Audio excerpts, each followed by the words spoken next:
Alors Isaline, une question simple, comment ça va? Mais super, bientôt à la fin de ma prépa physique, là, donc ça fait quelques mois que j'ai arrêté la saison et j'ai vraiment beaucoup bossé. On est sous le soleil, donc ça se passe super bien. Beaucoup de changements, hein. Vous avez arrêté votre saison fin septembre et après recherche d'équipe, etc. Expliquez-nous un peu ce qui s'est passé. Oui, ben en fait, je me suis retrouvée juste après l'US Open, un petit peu perdue. J'avais plus énormément de bonnes sensations sur le terrain. Depuis que j'avais quitté la Hollande, j'ai pas vraiment pu m'entraîner comme je le voulais. Et donc, je me suis retrouvée à l'US Open pas vraiment prête, pas vraiment bien dans la tête et pas bien physiquement. Ben voilà, j'ai pris quelques jours off pour un peu réfléchir à tout ça parce que je me suis rendu compte que ça allait être compliqué de passer dans le top 100 avec un état d'esprit et un physique comme ça. Donc je me suis mise à la recherche d'une équipe, d'un staff, pour commencer par Didier Jacquet et Patrick Meur. Donc on s'est mis à bosser depuis fin septembre sur ma préparation physique et sur mon tennis et ça se passe bien pour le moment. Et votre objectif en 2019, c'est quoi? C'est bien sûr le top 100 que j'ai jamais réussi à atteindre. Ce serait également de me qualifier dans un grand chelem. J'ai atteint les 3e tours à l'US il y a 2-3 ans. Cette année, le 3e tour à Roland-Garros. Donc ça serait vraiment super si je pouvais atteindre le tableau final cette année. Alors qu'est-ce qui vous manque, hein? Vous n'êtes pas très loin du top 100. Qu'est-ce qui manque à Isaline Bonaventure pour y rentrer? Bah, il manquait plutôt parce que je pense que je me suis vraiment améliorée sur beaucoup d'aspects au niveau physique. J'ai vraiment bien bossé, donc j'espère que grâce à ça, je vais pouvoir me rapprocher un petit peu plus. Et puis on s'est rendu compte aussi que bah, mentalement, enfin c'est pas spécialement nouveau, mais on s'est rendu compte que voilà, quand j'étais fatiguée, quand j'enchaînais les matchs, la tête avait du mal à suivre. Il m'arrivait de péter une petite case. Donc j'espère que voilà, maintenant que je me sens mieux physiquement, la tête va pouvoir suivre et j'espère que ça payera pendant mes matchs. Il y a vraiment une bonne aventure 2019 qui se prépare, hein? Ben, j'espère, en tout cas j'ai tout fait pour. Là, depuis quelques mois, je me suis vraiment entraînée dur, je me suis vraiment entourée de toutes les bonnes personnes. Je pense que toutes ces personnes peuvent m'apporter énormément sur tous les aspects. Donc j'espère vraiment pouvoir faire de bons résultats et pouvoir atteindre mes objectifs cette année. Alors on est à Abu Dhabi, c'est retour en Belgique et après évidemment c'est la campagne australienne. Oui, donc je rentre quelques jours en Belgique pour revoir mon entraîneur, pour un petit peu m'entraîner à la maison avant de partir, revoir ma famille, fêter Noël en famille.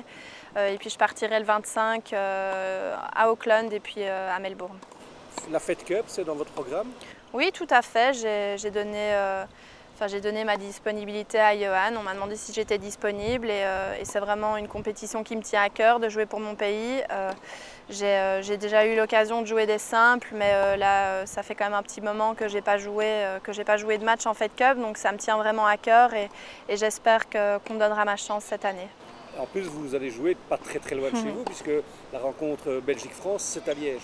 Oui, tout à fait. On joue au Country Hall, donc j'espère pouvoir être dans l'équipe et pouvoir jouer. C'est une ville qui me tient à cœur et j'espère que le public sera nombreux. Un petit mot sur Open Spirit, c'est une fondation qui vous tient à cœur aussi? Oui, tout à fait. Voilà, ça fait pas longtemps que je suis dans la fondation et Daniel m'a proposé d'y rentrer. J'ai directement accepté. Voilà, c'est une fondation qui me parle beaucoup parce que notamment cette année, bah, j'ai décidé de suivre les cours par correspondance parce que j'ai arrêté l'école en réto. J'ai pas passé ma réto, donc j'ai pas de diplôme. Et voilà, Open Spirit, c'est aussi le sport, mais les études aussi sont importantes. Donc c'est vraiment un message aussi que la fondation essaie de faire passer aux jeunes. Et c'est vraiment très agréable d'être ici avec tous les jeunes, de pouvoir s'entraîner un peu avec tout le monde et d'être ici dans de super conditions. Ce diplôme de secondaire, vous le cherchez, c'est pourquoi? Pour préparer l'avenir ou bien c'est plutôt pour vous occuper pendant les nombreux temps libres du joueuse de tennis?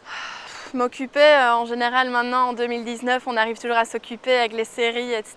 Maintenant je me suis rendu compte que oui, voilà, je pouvais faire un petit peu mieux de mon temps libre et c'est sûr qu'une carrière est quand même assez courte et on ne sait jamais ce qui peut arriver. Je peux me retrouver dans 3 ans blessée, plus pouvoir jouer et c'est sûr qu'avec un diplôme en poche, on a quand même beaucoup plus de chances de s'en sortir que sans.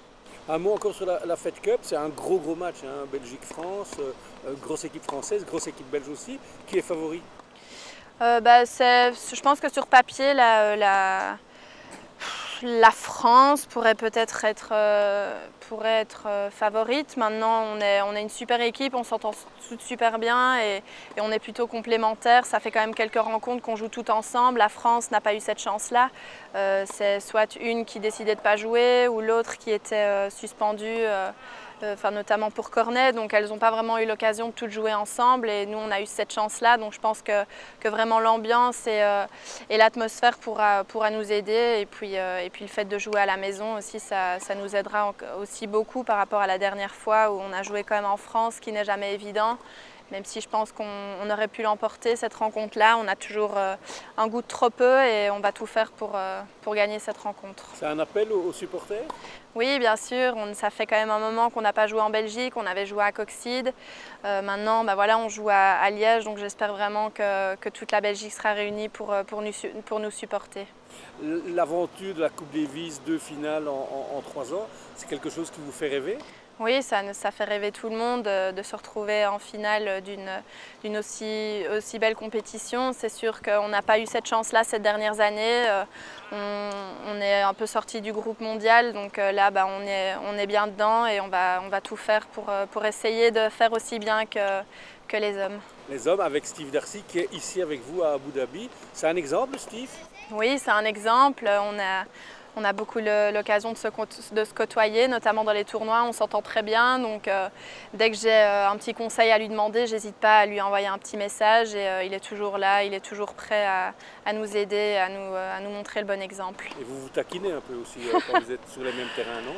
Oui, on a l'occasion de se taquiner. Enfin, on vient un peu de la même région, donc on se côtoie pas mal et c'est sûr qu'on aime bien se taquiner, mais on sait bien qui aime bien châtie bien. Donc.